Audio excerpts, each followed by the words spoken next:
friends, welcome in CBSE pattern.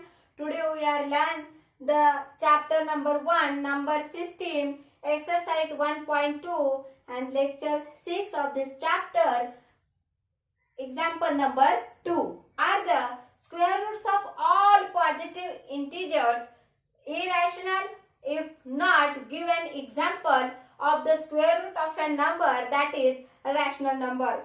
म्हणजेच काय तर जेवढे काही पॉझिटिव्ह इंटिजर्स आहेत त्यांचा जो स्क्वेअर रूट असतो तो इरॅशनल असतो का तर नाही.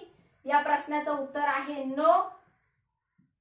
नसेल तर त्यांनी पुढे काय विचारलं आहे if not give an example of the square root of a number that is rational numbers. त्याचा आपल्याला एक्झाम्पल द्यायला सांगितलेलं आहे. That example I can write here. Example is what? Under root 4 that the square root is 2. Okay? And this is a rational number. Is a rational number.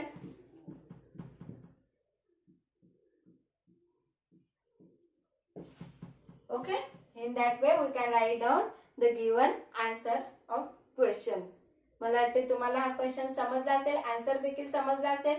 लिहून घ्या आणि अशाच वेगवेगळ्या व्हिडिओज तुम्हाला बघायचे असतील, नवीन नवीन एक्झाम्पल्स सॉल्व्ह करून घ्यायचे असतील तर आपल्या चॅनल सबस्क्राईब करा म्हणजे तुम्हाला सर्वच व्हिडिओ दिसतील. थँक्यू.